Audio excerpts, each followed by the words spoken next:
this group and that group, and domestic violence and blacks, these minorities and that minority. What I want to know is, when are you all going to start standing up for the majority? And here's who the majority is. I'm the majority. I'm a law-abiding citizen who's never shot anybody, never committed a serious crime, never committed a felony. I've never done anything like that.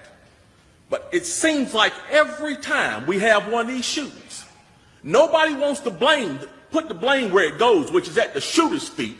You want to put it at my feet.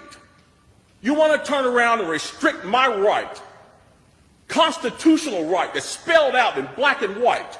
You want to restrict my right to buy a firearm and protect myself from some of the very people you're talking about in here tonight. It's ridiculous. I don't think Rod Serling could come up with a better script. It does not make any sense. The law-abiding citizens of this community and many communities around this country, we're the first ones taxed and the last ones considered and the first ones punished when things like this happens, because our rights are the ones that are being taken away. That's the reason why I came down here today. Gun show or no gun show, NRA or no NRA. I'm here to stand up for the law-abiding citizens of this community, because I'm going to tell you that what's going to happen. You can take the guns away from us all you want to. You all write a law, I follow the law, I'll bring my guns down here, I'll turn them in. But here's what's going to happen. The Crips and the Bloods on the other side of town, they're not going to turn their guns in. They're going to hold on to them. And what's going to happen when you have to send the police down there to go take them? The police can barely enforce the law as it is. As what I see, we demonize the police, criminalize and vilify the police, and we make the criminals into victims. And we're talking about restricting guns? How are you going to do that? How are you going to do that when the police department's already hamstrung? You're not going to be able to go down here and take these guns from these criminals. So the criminals are going to hold on to their guns. They're still going to have them. They're still going to break in my house, and they're still going to shoot me with them.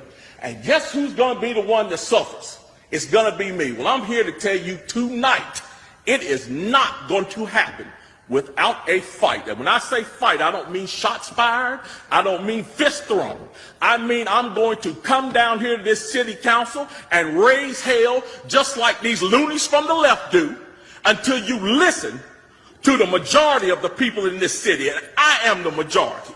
The majority of the people in this city are law-abiding, and they follow the law, and they want their constitutional right to be able to bear arms. They want to be able to go to the gun show and buy a hunting rifle or sport rifle. There are no military-grade weapons sold at the gun show. An AR-15 is not a military-grade weapon.